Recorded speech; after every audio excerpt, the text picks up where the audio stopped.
Assalamualaikum warahmatullahi wabarakatuh. Semoga semuanya kita selalu dalam keadaan sehat walafiat.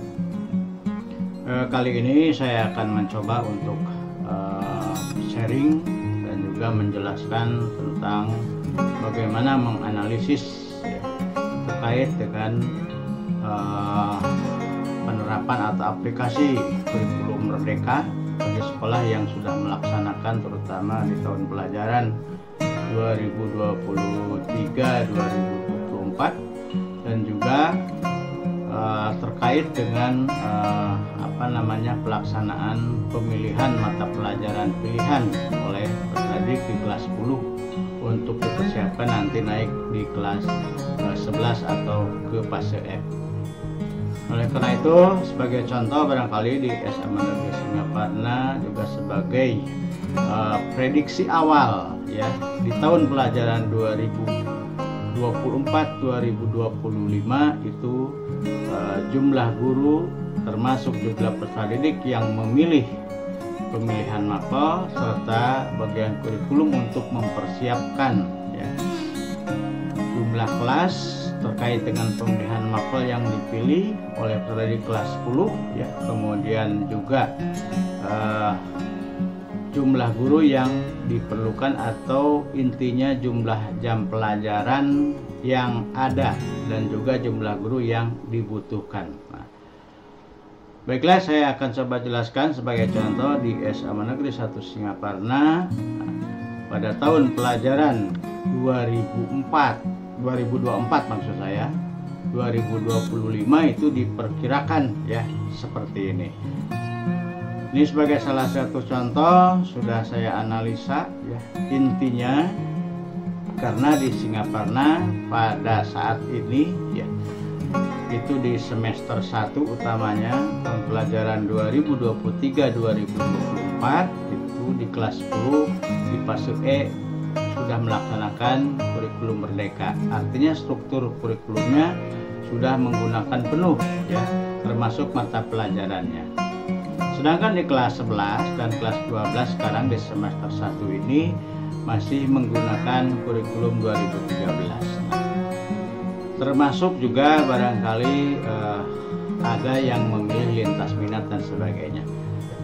Nah, ini untuk prediksi di tahun berikutnya, tahun pelajaran baru tentunya 2024-2025 ini sudah dipersiapkan barangkali khususnya juga sebagai informasi ya atau juga terutama bagi para pengajar di SMA Negeri 1 Singaparna.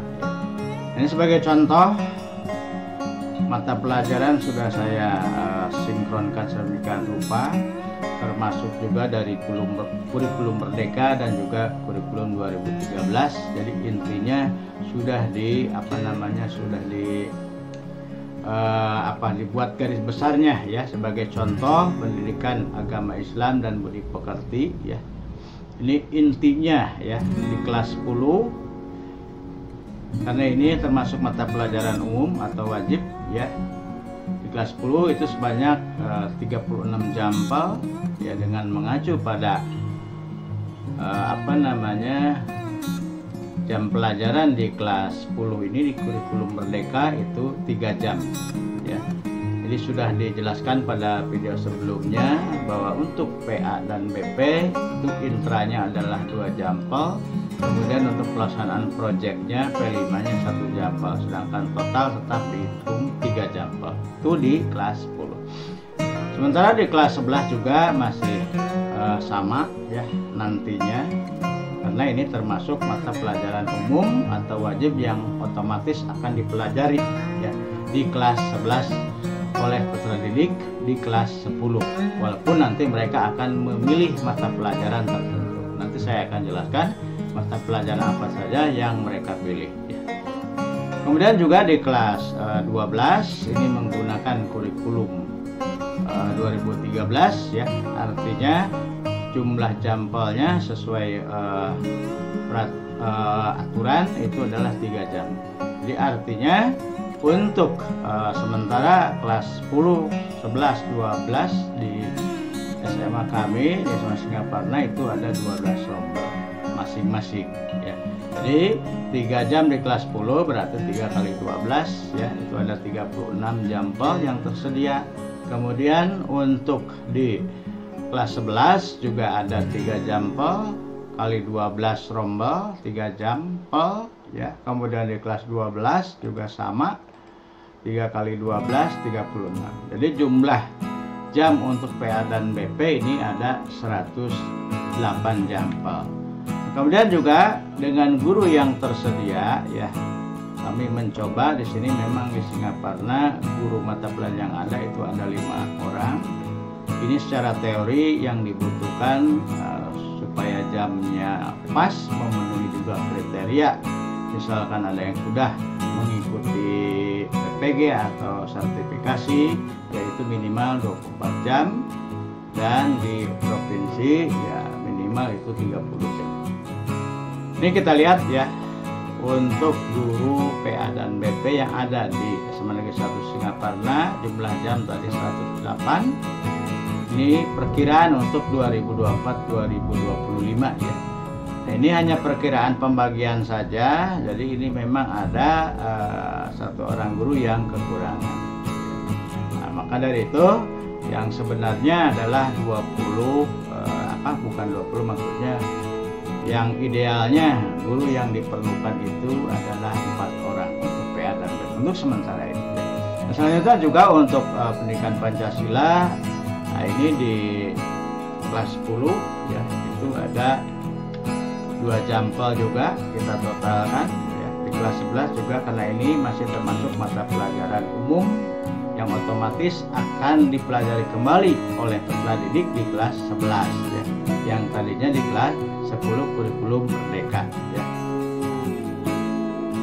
Kita totalkan adalah 24, 24, 24 jumlah 72. Jadi kalau kita prediksikan jumlah guru di Singaparna ada 3 orang dan memang dibutuhkan 3 orang. Jadi secara teori ya untuk mata pelajaran pendidikan Pancasila ini ya atau nanti PPKN di kelas 12-nya itu diperkirakan sekian jam ya. Jadi jumlah pas.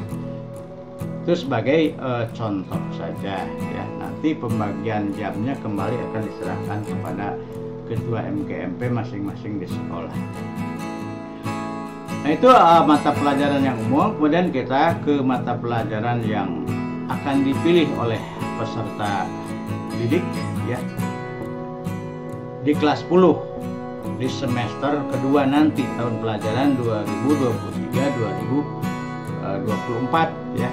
Jadi mereka yang duduk di kelas 10 itu harus memilih mata pelajaran ya, terutama yang mereka pilih itu adalah ya kelompok mapel IPA, ada kelompok mapel IPS, kelompok mapel bahasa dan juga kelompok mapel vokasi ya. Jadi peserta didik ini harus memilih ya. Jadi disesuaikan juga dengan peraturan ya, peraturan atau keputusan dari Menteri Pendidikan, Kebudayaan, Riset dan Teknologi ini ya nomor 345/M/2022 tentang mata pelajaran pendukung program studi ini dalam seleksi nasional berdasarkan prestasi. Jadi nanti diarahkan untuk SNBP ya. Jadi setiap prodinya atau program studinya dan juga mapel pendukung sudah diatur di dalam keputusan Pak Menteri tersebut ya. Nah, untuk sementara ini seperti pada video yang sudah saya sharekan ya, itu terkait dengan aplikasi pemilihan mapel pilihan itu sudah dibuatkan ya, terutama untuk penggunanya atau bagaimana siswa menggunakan aplikasi tersebut ya. Nah, kita lanjutkan untuk sebagai contoh ya. Nah ini untuk mapel fisika ya, ini sudah dibuatkan menunya ya. Jadi berdasarkan menu untuk SMA Singaparna itu akan dibuatkan berdasarkan paket menu ya, tidak paket bebas, tetapi akan dicoba karena memang dikondisikan juga dengan guru dan juga kelas yang ada di SMA Negeri 1 Singaparna. Ini baru diprediksikan ya. Jadi SMA Singaparna terutama itu akan membuat ya paket menu yang akan dipilih oleh siswa, dan ini nanti akan dimasukkan pada aplikasi ya. Ini jadi diprediksikan contoh menu 1 itu berisi mata pelajaran ekonomi, biologi, informatika, matematika tingkat lanjut, dan juga bahasa Inggris tingkat lanjut. Jadi intinya setiap menu itu harus ada yang mewakili mata pelajaran MIPA, kemudian IPS, kemudian juga bahasa, dan juga vokasi ya, itu harus ada. Kenapa? Karena intinya peserta di kelas 10 itu wajib memilih 4 sampai 5 ya. Jadi maksimal 5 mata pelajaran. Nah, itu dikondisikan oleh sekolah masing-masing tergantung jumlah guru yang ada ya, dan juga kemampuan dari kelas yang ada barangkali.